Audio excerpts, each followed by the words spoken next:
Hey guys, it is Saturday. I'm here at the shop by myself today, so this will be part 2 of the teardown of the Supra for 2018 refresh and off-season stuff. So today we're gonna take the back body panels off, take this back piece off. I'll show you guys how this is all removable, just fiberglass from here back, and then all the ducting out, and try and get, if I can, get the fuel cell out without taking the radiator out. I'll do that. If not, I gotta pull the radiator out because I gotta service the fuel pumps and everything that's inside my surge tank and the fuel cell, and make sure the pumps are still good. If not, I'm gonna replace them. Not that they're not working good, but you know, if they look like needs replacing, I'll be replacing it. And then new pre-filters, stuff like that. Drain the E85 out for the off season, then probably pull the car out and pressure wash it, because get all the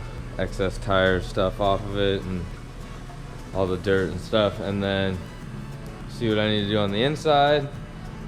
Don't really think I need to do much on the inside. I had replaced these seats before SEMA, so they're pretty new. I'll probably just pull the seats out and vacuum and clean really good, and then the inside is pretty good to go. I don't need to change anything. Oh, actually, I gotta pull the windshield out and repaint the bottom. See, actually, like if you look right here, it's wearing through the paint on the Lexan window.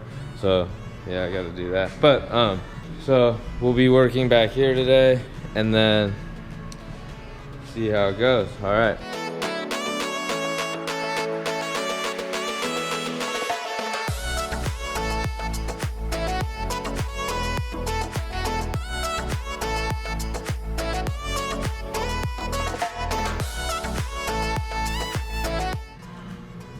Here we are, got the back of the car all apart.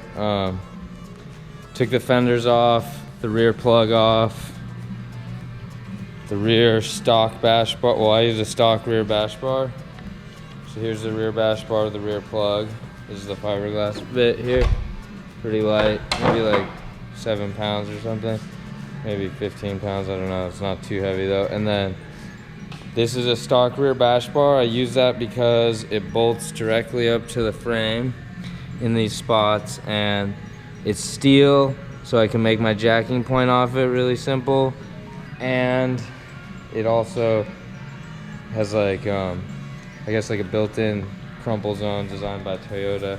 So it seems to do the job really good if I bump a wall or someone hits me from behind. So that's why I've been utilizing that, and they're not too expensive, so I'll keep doing that. And the stock rear bumper is great because it flexes and then flexes back.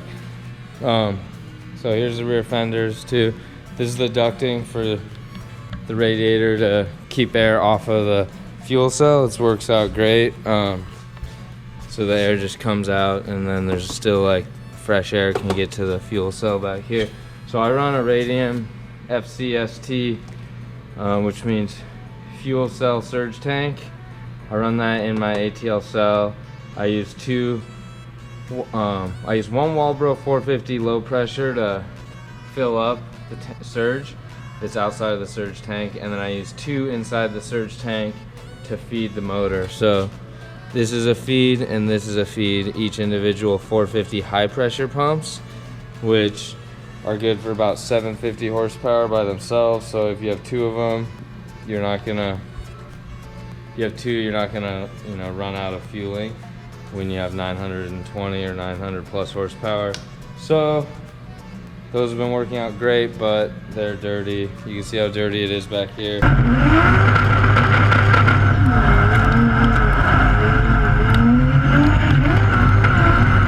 It's just, they need to come out, get serviced, and then I need to check the inside of the cell, make sure the foam is good. And these are just the things that'll prevent you from having a failure at the racetrack during the season. And just take the time during the off season, double check so you have, you know, peace of mind, I guess. So next I'll take this bar off. It has interlocking tube links on each end, so you just undo an Allen here and here, and then it comes out, so I can leave this guy in when I pull the cell out. And then after that, I'm gonna kind of clean up some of this wiring back here. We had added those LED lights and some flashes.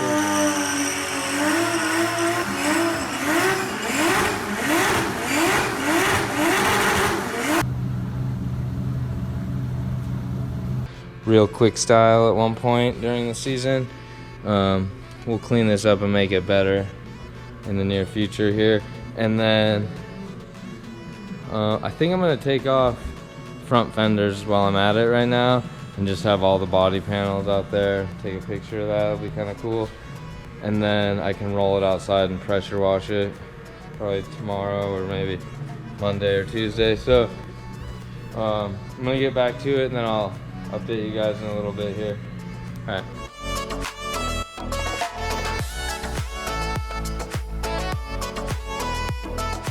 All right, so we have taken off skirts, front fenders, the rear section, fuel cells out, still have the fuel lines, the radiator in there, and the interior. I think I'm gonna take the seats out, the roof off, the windshield out and the dash out. I don't know if I'm gonna do that right now, but I'm gonna have those other pieces out and probably the rear firewall out so that I can do like a really thorough cleanup and then go over my wire harness and make a couple changes on the chassis portion of it. And then maybe make one change to the engine bay wire harness, but then I also clean everything up so it looks nice and fresh. And we have color match paint cans for this guy, like this gray color. It's DuPont gray, I think. So we had some made, so I have the exact same color and just spray bottles so I could just touch up some areas after I do a little bit of fab work here and there and get it ready, and then I can start putting certain things back together. This is where we ended today, and I will update you guys on the fuel pumps. I'll kind of do that with you guys when I clean out the fuel pumps and crack open that radium surge tank that's in the cell. I'll do that with you so you can see how it goes and why I use this guy. This is literally the best thing ever. It works so well. You will have zero problems with loss of fuel pressure during drifting. It's like, it is ideal for a drift car. If you have the money, I like highly suggest, if you have the money, get that setup. Super good setup. What's up, guys? Here with the Supra again, continuing on Teardown Part 3. We kind of did the Samsonas on its own. That was part of the Teardown, but I just wanted you guys to see the inner workings of that transmission. So that doesn't count as Part 1. Anyways, okay. So this will be Part 3 Teardown. We're gonna pull the doors off now, take out the race seats, take out probably just seats, steering wheel, doors, windshield, dash, wiper motor, probably this cowl here, and then the front and rear subframes. I'm gonna leave the radiator in there. Doesn't look like there's a reason for me to take that out. The reason I'm taking out the subframes, the doors, all the stuff I just said, is I'm going to pressure wash it today. Or if I don't get to it today, I'll get that all apart. I'll pressure wash it tomorrow, but I just need it to be pretty much broken down to nothing so that we can start on this. Okay, so I'll set up a time lapse for part of this, and then the rest of the time I'm just gonna update you guys as I've taken stuff off and then get to pressure washing. All right, talk to you guys soon.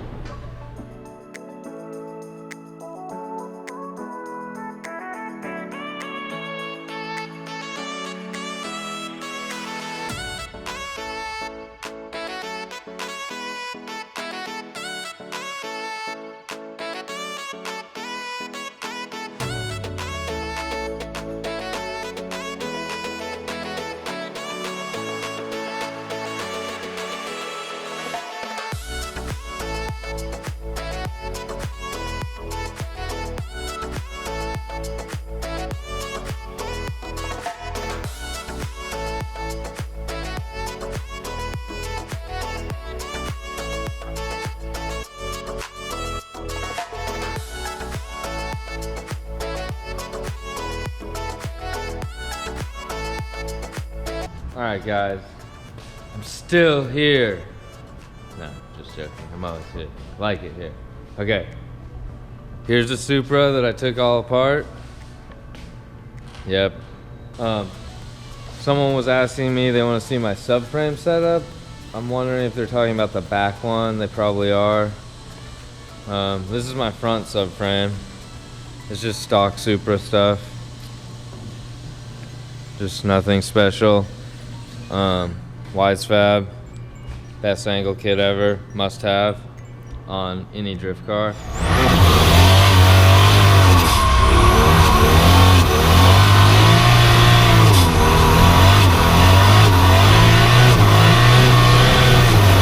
And then stock Toyota steering rack.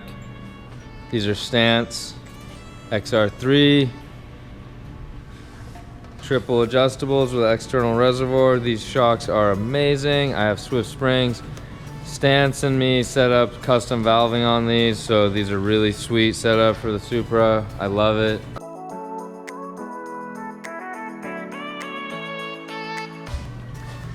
If you guys are interested in Stance coilovers, we have them on our website. Go check them out, and same with Wise Fab. I try and promote this as much as I can because it just makes drifting that much more fun, and I guess it makes it easier to get crazy angle. We all like angle, so check that out on our website. Stance 3-way XR3 is pretty expensive. If you guys weren't interested in spending that much, you could get the XR1 single-way adjustable. Works fine. I use that all throughout Pro 2. That's a great setup. They're only like $1,300 or something. It's slightly cheaper on certain chassis, so check that out if you guys are looking into getting suspension.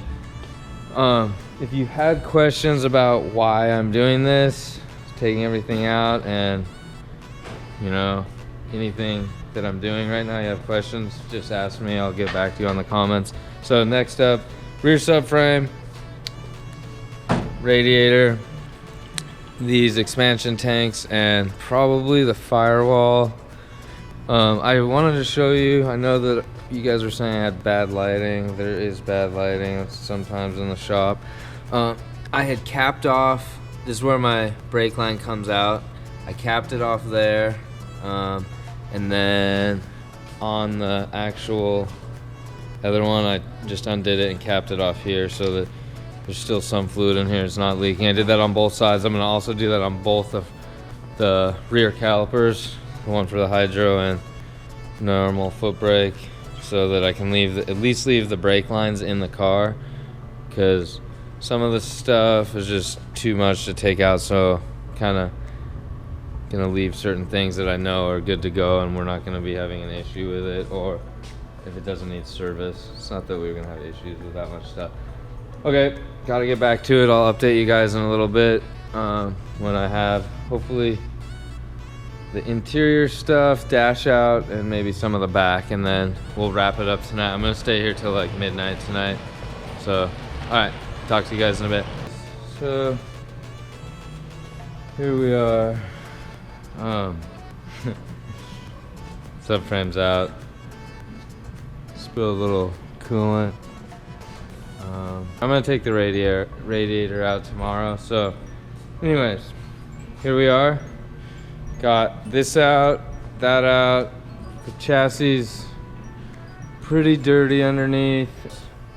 Mostly working on doing was cleaning this up. This back one, it's pretty bad. And then gonna take the shocks off. They're covered in burnt rubber everywhere. There's just burnt rubber, which turns to kind of like a little bit of oil almost. And oh, that was leaking.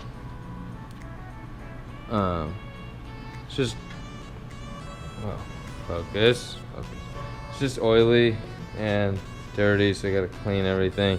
And that actually gets, this residue gets sucked through your radiator, because when you have a rear radiator, so it's like kind of like dirty air, burnt smoky air gets sucked through your radiator, and it sticks to the fins of the radiator. So I gotta clean that. There's just a lot of cleaning involved in this sport.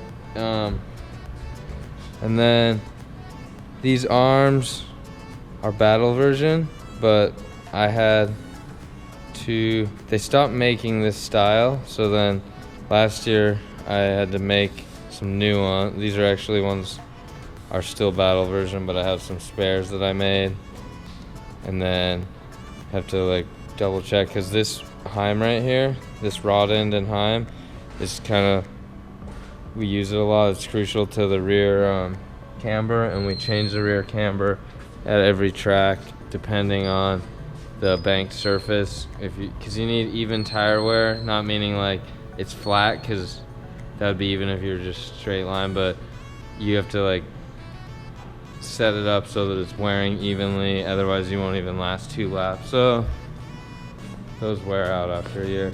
Front setup is very clean. Doesn't look like I need to do much. I'll wash it.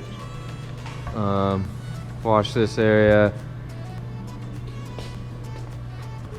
Then we start reassembling. So I'm gonna put all this stuff away now on the shelves. Oh, that's what I wanted to show you guys.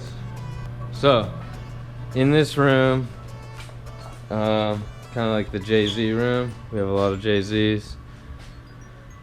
So like this shelf was just empty prior to me taking apart the car. And then we just put car parts on there. Helps for reassembly. Some of these shelves have my car parts on it from that car, but some of it's other stuff that's just here at the shop or spares. And then Jeff has his stuff all apart, because remember he's doing that single turbo swap for next year. Look at the belt. Well, no, it's this year. The belt splitting like Alex is. First sign on Jeff's motor. No! So Jeff's he's buying this kit here from Ola from the Chucky Supra, and he's gonna go for like 5 something horsepower or 500. It's gonna be really exciting. Awesome. And he's gonna use this ECU, he got max ECU. So that's what Jeff's doing. The guy that was asking about the subframe, if he wasn't talking about the front one, he's talking about the back one. Here we go. It is just stock Supra subframe that's been cut up, and little skeleton cage to hold a winter's quick change. That's what it is. Takes a lot of work, but that's what it is. So in my case, when I did it, I had these plates laser cut so that perfect fitment on the housing of the winters. I think that's it. It's got a lot of stuff to do still. It's starting to get overwhelming. And I want to build the practice car, but this car takes priorities. So I was thinking, okay, let's knock this out. Practice car's waiting right there. It does not live outside, don't worry. It's just sitting out there during the time we're working, so we have more space. But I'm gonna finish what I need to do and get the parts like coming and going for this one to get it ready. Then we'll tear down the practice car, and you guys will see the practice car come together. It'll be really cool to build a fresh one, but I just don't have the time to do 2 things at once. And yeah, you guys know how that is. Oh, I know what I was gonna say. If you guys are looking for a Samsona's transmission, I can help you get one of those. We've sold them to about 4 or 5 customers. If you're looking for a winter's quick change, I can help you get one of those. I'm a dealer for those. And if you're looking for a dog box, 4-speed H-pattern dog box, this is an Andrews. This is a really nice unit. GSR dog box, or a Tex T101, or a Tex/GSR T101A, which they all have different price ranges starting around like 35 and up. I can help you get any of those.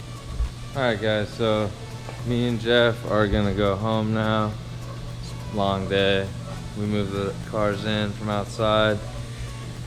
I put the little dollies on. They bolt into where the stock subframe bolts in.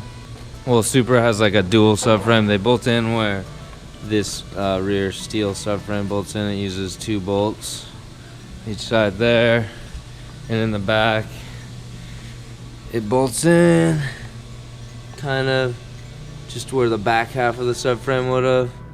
It's not probably the sturdiest thing on earth, but it lets you push the car around no problem, and it's high enough up that you can get under it if you need to without a lift. It's just about right. So there we go, there we have it. This subframe is out. The other one, we're gonna clean them tomorrow when it's sunny out, so tonight would be just too hard to see and everything. Well, hopefully this gives you some insight of what it takes to do a teardown of a pro vehicle and Formula Drift pro vehicle. If you have any questions, let me know and ask me why I do stuff or whatever it is that you need to know, and hopefully I'll be able to tell you. And then we'll give you some updates on the rest of the stuff that we're gonna do as it happens. Okay, good night, guys.